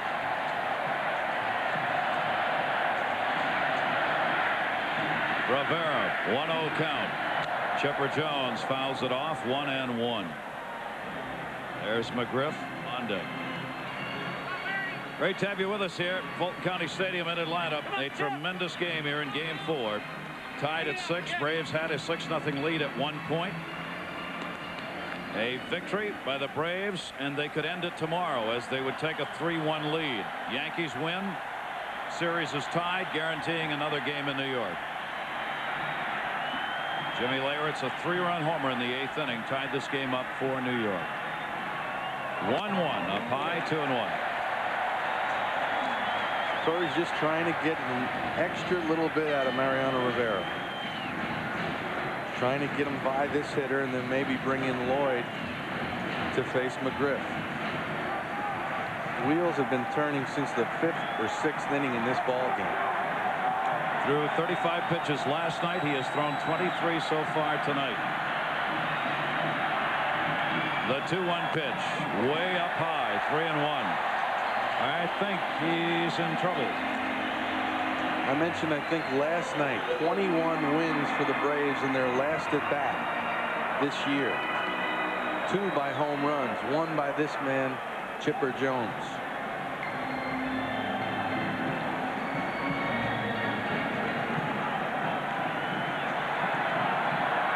Three ball, 1 strike count.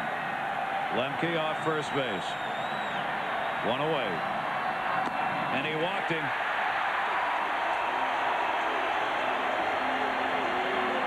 The walk matters only because it puts Lemke down to second base. Now you have an interesting situation. You bring Graham Lloyd in to face McGriff, who's a .325 hitter against lefties and who's really been wearing out the left-handed pitchers of the Yankees. Or do you stay with Rivera? Looks like Torrey's on his way out to make some kind of decision. Don Wetland will get ready to warm up, and he's made the call. He will go with the left-hander to face McGriff here in the bottom of the 9th inning. And Mariano Rivera will leave, responsible for the 2 base runners on, but it's only that runner at second base that matters. That's it. I mean, that's the only guy that matters. And you got a dangerous hitter in McGriff. You got Lemke at second base, extended his 96 postseason hitting streak to 13. Pretty good base runner. Not the quickest guy at second base, but he knows how to run the bases. Lloyd has had success against Fred McGriff. Struck him out in New York on that sweeping breaking ball, and last night got him to pop up to center field in the only 2 times he's ever faced Fred McGriff to hit a home run. The great drama of the 1996 World Series unfolding here in Atlanta. Ironic that it would be Graham Lloyd called on here in this precious moment after the acquisition of Graham Lloyd from Milwaukee in a deal involving Pat Listash. Both players injured. The Yankees filing a complaint with the league, unhappy that they felt Milwaukee may have dealt them damaged goods. Now Lloyd's come on to pitch well here in the World Series. And now here he is. Game on the line against McGriff. From Australia, we've talked about it, from Victoria, Australia. Their leading RBI man, Fred McGriff. The home run is 16th RBI, a record in postseason play. Believe it or not, an original New York Yankee prospect. Fred McGriff tops it. Foul. McGriff was signed with the Yankees after a 9th round selection in '81, a free agent draft, then traded to Toronto in '82. He never appeared in the majors with the Yankees. Things come full circle, don't they?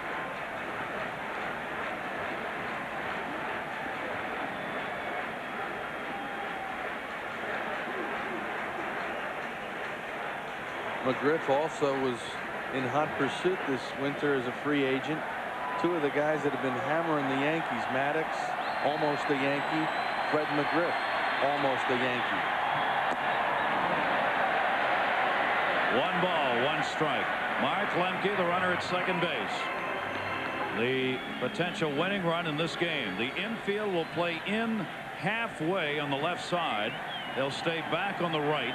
The outfield is in a couple of steps for McGriff. They're really playing straight away. And a 2-1 count. He's being very patient tonight on that breaking ball. He's not going after it. He's forcing Lloyd to throw him a strike. And where Raines is in left field, you have to respect his power, but he cannot throw anybody out on a base hit. Towards short. Play. Jeter gets one. Turning two. Graham Lloyd comes on and gets Fred McGriff to hit into a double play. Well, he's been huge in this series. None bigger than that. Double play by McGriff. It'll go to extra innings. Duncan making the turn at second base to get it done. The 10th coming up. And going on. Oh, yes. There you see the men, Mel Stottlemyre, Don Zimmer with his big back to you, and Joe Torre. This is what the Americans call a Torre conference. Actually, what they're saying is now, hey, if this game goes extra innings, where are we going to eat? You know, the restaurant at the hotel's closed, so we got to go somewhere else to eat. Look at Zim. No, they're talking about what they want to do. If they want to pinch run, they want to bring in a certain pitcher here, and it's pretty good to have 2 or 3. We both think it should be Steve Avery. I would think it'd be Avery, the left-hander. Now, he's fresh, he's ready to go, and I think that's who it is. And I swear to you, we hadn't seen the pictures before we said that, but the pictures came right up, and it is Steve Avery. This is his first appearance in the World Series. He was their 4th starter until they picked up Denny Nagel. And Avery is going to face the first batter, who will be Jim Leyritz.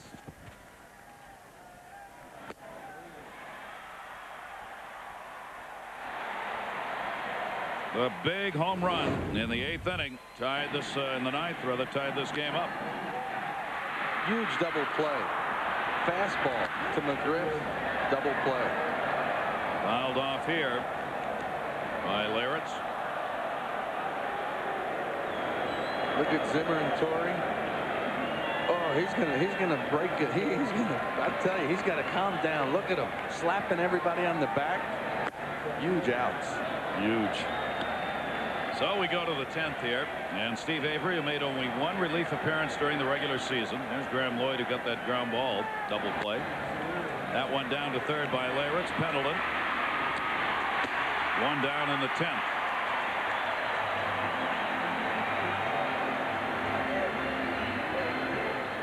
And Graham Lloyd is going to get an at-bat. He wasn't quite ready to hit. He's still in the dugout. Well, see, Graham Lloyd is going to bat. Okay. In a tie game in the World Series. Here comes Graham Lloyd. Wade Boggs, the only position player left for the Yankees.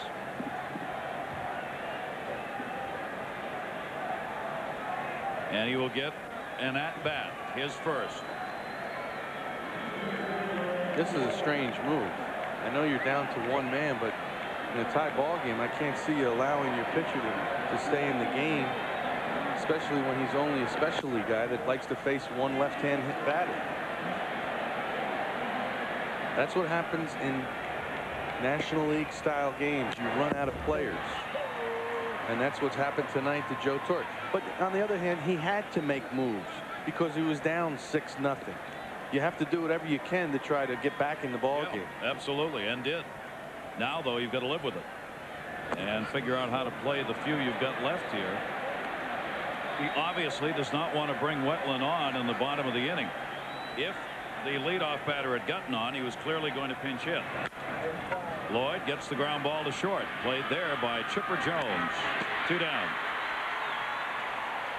But he figured without the leadoff man on, the chances of scoring a run in the inning weren't good. So he wanted to have Lloyd out there pitching rather than go to Wetland with the potential of the game going on. So there he is. Got an at-bat, 2 down. If you're thinking about extra inning games, Yankees this year in postseason, they're 2-0. You make this one, and it'll be a 2-2 series. A lot of managing has gone on in this game. 2 down, the bases are empty. The leadoff batter, Tim Raines, coming up. Raines has an 0 for 5.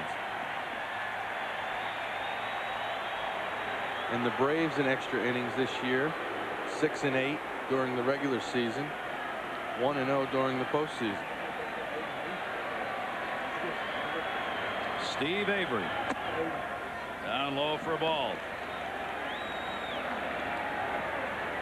What an advantage to have Avery coming out of the pen. He had a struggle this year. Opposition hit .285 against him. He went 7-10 on the year. But he is still a quality pitcher and a left-hander. Good live fastball, slider, curveball, changeup pitcher.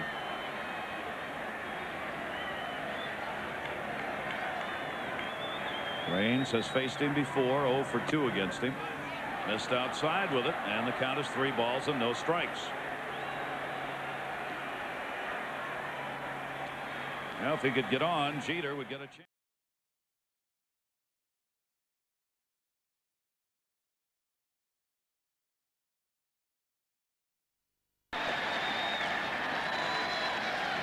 See, Avery did a good job too. He went to the slide step, really no leg kick at all, and got the ball to home plate in a hurry. Makes it very difficult for a base stealer to steal. Jeter's 1 for 3 in the ball game. Avery, the left-hander, keeping an eye on Raines at first base. That'll be fouled off, and a 2-strike count. Derek Jeter trying to give the Yankees an opportunity to score here. He hit .340 off left-handers during the season. Bobby Cox has got one of his starters working in relief for only the 2nd time this year. Fans wanting a strikeout.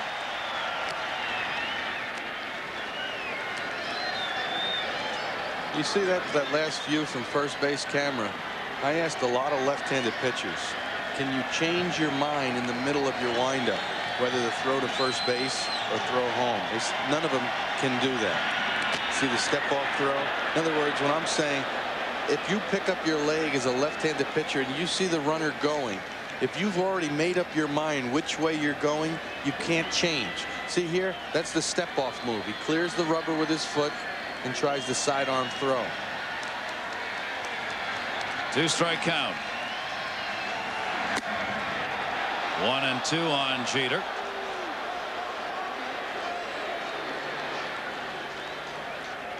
Young Yankee shortstop in a tense moment.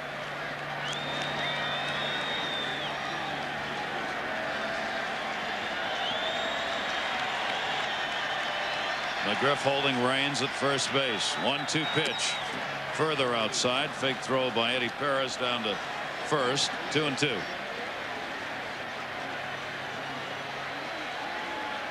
Real good thrower behind the plate.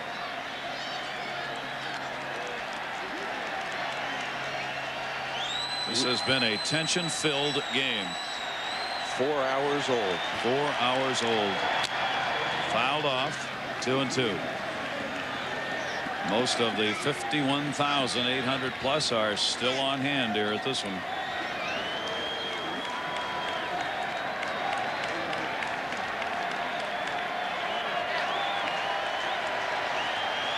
Really worn out here. Crowd trying to rev it up again. 2-2 pitch towards the hole. Chipper Jones couldn't get it. Andrew Jones will get it back in. Raines stops at second base. Jeter has his 2nd hit of the game. 2 on, 2 down.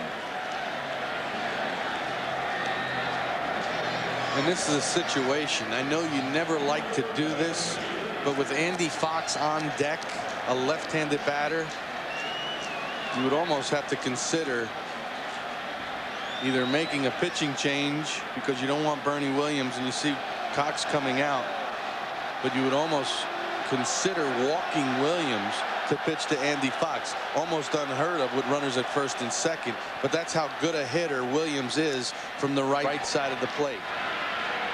Steve Avery. And they are walking him. Gary, I mean, this is, you don't see it done, but this is definitely the right move to do. Wow, I got one right. Of course you did. Been behind there before. But boy, it is a gutsy call, because now you got no room. You got no room to walk a bat. Can't make a mistake, can't throw a wild pitch. Avery, right-handers hit 294 off him, left-handers 245. All 10 home runs that were hit off Avery were hit by right-handers. But in the World Series, Game 4, you load the bases. And what you're doing if you're Joe Torre? Wade Boggs. You say, okay, I do have one weapon left. I got Wade Boggs, a guy going to the Hall of Fame. Let me put him up in this situation. Last player available for Joe Torre. Wow, we've had a lot of moves made. This, if you had a chessboard, you would make it as big as this entire stadium. See, this is why I like National League Baseball. Games are played like this that are close with a lot of moves because you have to when the pitcher's hitting. It slows the game down, and it does let pitchers hit a lot when it doesn't matter. But boy, when it's a good game, oh, the decisions you have to live with. Now let's see how it works. The bases loaded, 10th inning, game tied at 6-6. And the Yankees again are doing this with 2 down. They've been amazing in postseason with 2 away. In this ball game, they came back from a 6-0 deficit to tie it up. Now have a chance to take the lead. Boggs is up. There are only 25 players on the Yankee roster. 21 of them have already appeared in this game. 4 pitchers left. Wade Boggs. And here's a guy that can work or walk with the best of them. He forces you to throw a strike. He's been sitting on the bench for 4 hours. He will make Avery throw strikes in this situation. 1-1. Still looking for his first base hit with runners in scoring position in the postseason. 0 for 8. Would all be wiped out if he gets one right here. 1-1 delivery, bases loaded, foul back. Avery ahead on the count, a ball and 2 strikes. What a moment. It really doesn't get much better than this. He has never faced Steve Avery before. Bases loaded, 2 away. 1-2 the count. And Boggs takes it. And Gary, I have never seen a defense like this in the outfield I can ever remember. It was a close pitch, a slider down that he just checks his swing. But you have Grissom way over and he becomes, look at this, look at, I mean, the distance. 3-2. 3 balls, 2 strikes, 2 down. Bases loaded, 10th inning. Game tied, 6 apiece. Runners go, and he walked him, and the Yankees have the lead for the first time in this game. Tim Raines, who started this inning with a walk with 2 down, scores. It is 7-6. The strategy backfires. You know Boggs is going to make him work. I just don't know if Bobby Cox thought Torre would make this move in this situation. You see the Yankee dugout reaction.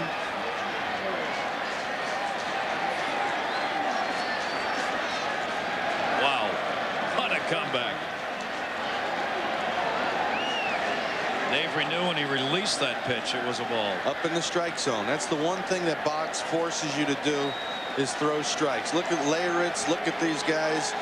I mean, to come back from where they were tonight is unbelievable. And Steve Avery is out of the game. All with 2 outs and nobody on. retires Leyritz on a ground ball.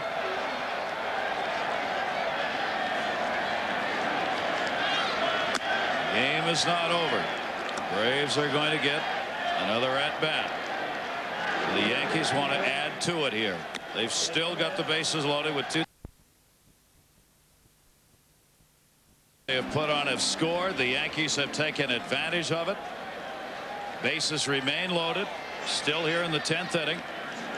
Jeter's on at third. Williams at second. Boggs at first, drawing the go-ahead RBI walk. Bases loaded, 2 down. And Charlie Hayes, who's gone 3 for 3 in his last 3 at-bats and 3 for 4 in the game. A 7-6 Yankee lead. Timeout taken.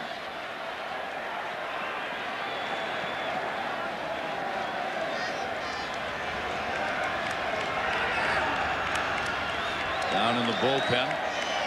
Folks moving around. Off the fist. First base. He lost it in the lights. A run will score. Klesko, who just came on to play first base, lost that little bloop that was right in the lights. It will be an error. A run scores and the Yankees lead 8-6. I mean, is this ugly? Look at how the Yankees have come back in this ball game. Charlie Hayes, the blooper. Look at that ball. He never saw it. It's in the lights. You get another run. You got a run on an error and 2 runs on an error and a walk in this inning. Bases still loaded. Swung on and missed by Darryl Strawberry. You go back to before the Leyritz home run. Charlie Hayes, the topper. Then the ball that's hit to Belliard should be the double play. It's not. Leyritz hits a 3-run homer. Wacky situation tonight. What a conclusion here, and we're not done. The Braves still are going to get an at-bat here at some point. Brad Clontz on in relief, trying to find that final out. Strawberry with the bases loaded. Takes it outside. 2 ball, 1 strike count. And this is a good matchup for Strawberry. Sinker ball pitcher, sees the ball good from Clontz. Low ball pitcher to a low ball hitter. 8-6 lead, 10th inning. Jimmy Leyritz tied this up with a home run in the 8th.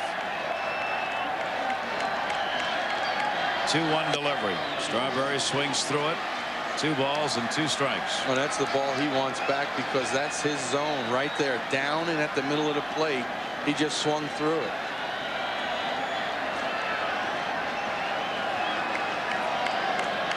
Ryan Klesko at first base. Ball hit perfectly to be lost in the lights. It's got to be right into the light bank for that to happen. Up in the air, it's easy. A little line drive, it's easy. But right in that middle area. We forgot one thing. Remember Graham Lloyd hit this inning? He's still in the ball game. He'll pitch to Klesko leading off the bottom of the 10th inning. Swung on and missed. Very late on the fastball, but the New York Yankees, down 6-0 in this ball game after 5 innings, have now battled back with 2 runs here in the 10th inning to take an 8-6 lead.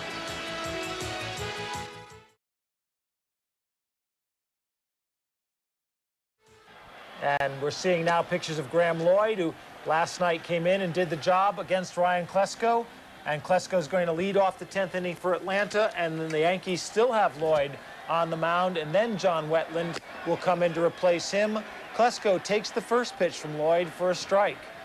Let's go back to Atlanta.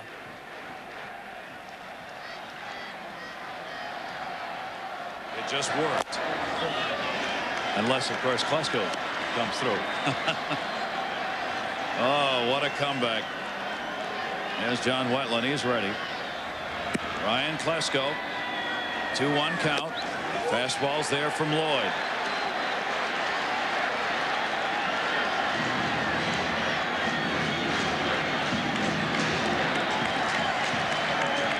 Oh for 7 here in the World Series for Klesko.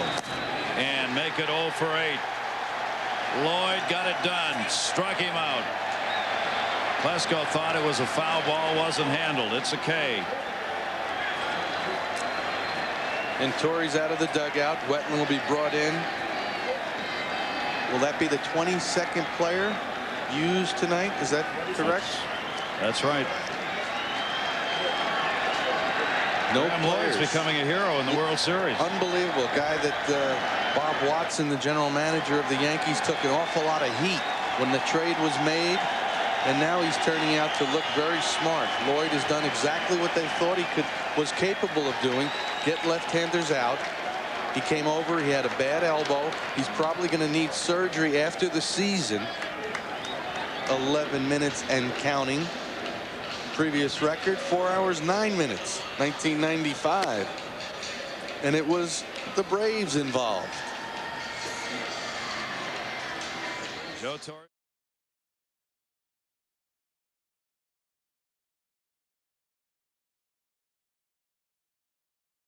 Long game, but The 10th game he has appeared in. He picked up a save in the Yankees win here last night. One down, nobody on. Bottom of the 10th inning. Andrew Jones has had a good night. Single, double, and a walk. Has scored a run and driven one in. Yankees on top 8-6. They lost the first 2 games at home. Only 2 teams have come back in World Series history to win a World Series when that's happened. Base hit into left field. Andrew Jones is on. The Braves are not done yet. The potential tying run will come to the plate. Jermaine Dye. youngster just continues to impress. 3 more hits tonight and a walk. He's been on base 4 times.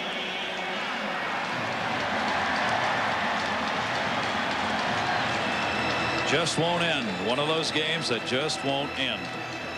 Jermaine Dye in the ball game. 0 for 3 and a sacrifice. He's gone 2 for 12 in the series. Fastball foul back off Wetland. Strike 1. One thing you got to be careful with Dye, and I know I've said it about 5 times, is the breaking ball. You can get him out on breaking balls, but it's got to be out of the strike zone. The breaking ball for a strike, this youngster can crush.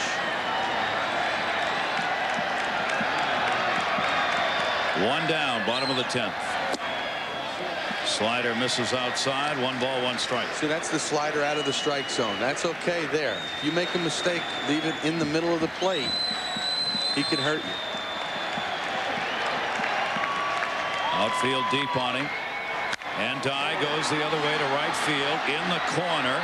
Strawberry racing. Did he make that catch? No. Reached over that bullpen fence, but it was beyond his reach. Ball that could have been caught just out of the reach of Strawberry. Looks like he's going to make the play. Look at him. Reaches just off his glove. Another look. He's actually slowing down. He thinks he's got it. Just missed it. Well, keep that in mind. It gives him an extra out in this inning. Dye with a 1 ball, 2 strike count. Jones on at first base. Up high to him. 2-2. Terry Pendleton, the veterans, the on deck batter. There's Terry Pendleton. He has not had an at bat yet in this game. 2 balls, 2 strikes. 3 balls, 2 strikes. He keeps using the slider, and it's not very good right now. He's got the slider up in the strike zone. A very similar at bat to Leyritz. Reminds me, going back to the 8th inning, Leyritz, the 3-run homer off of Wohlers. Remember, he was struggling with the breaking ball, and that's what Wetland is doing right now. Fastball here. Runner goes. 3-2, foul back. So Bobby Cox, concerned about a double play, decides to send Andrew Jones with 1 down. Well, see, his run means nothing, so that the focus has got to be on the hitter. You have to get the hitter out. Your concentration can't even waver at all to the runner at first base. Really, in this situation, you might not even hold on the run.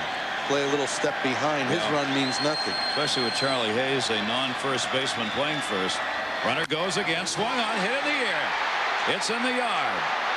Raines at the warning track, puts it away.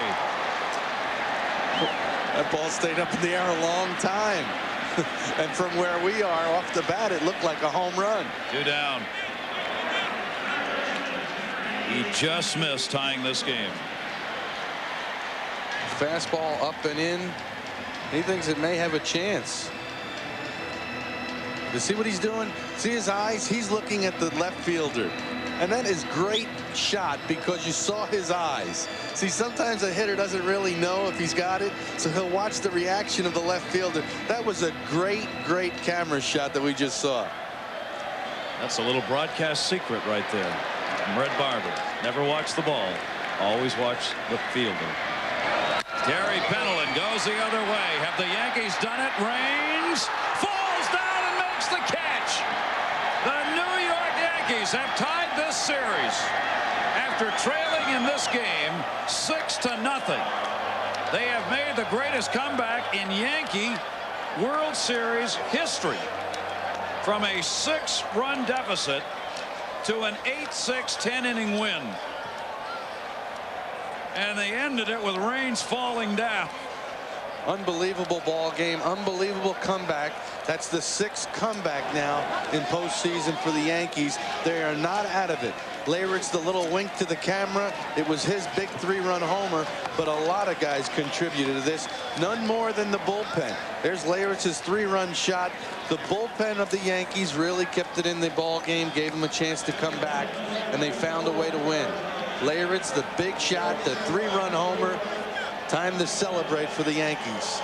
The bullpen went 8 innings and gave up a run on 4 hits for the Yankees in this game. Wow. It guarantees there will be another game at Yankee Stadium. The series is now tied at 2-2. The teams in these 4 games have won all of it on the road. The last time that happened was 1986, the year the New York Mets did something that's only been done twice. They lost the first 2 games at home and came back and won the World Series. The Yankees are trying to do the same thing here. Tomorrow night, game 5, Andy Pettitte for the Yankees. John Smoltz will make the start for the Braves. We'll have it for you at 8 o'clock. A great game. Lloyd wins. Avery the loser. Wetland the save. Leyritz the big home run. 4 hours and 19 minutes. For Rick Cerrone, Gary Thorne. See you tomorrow.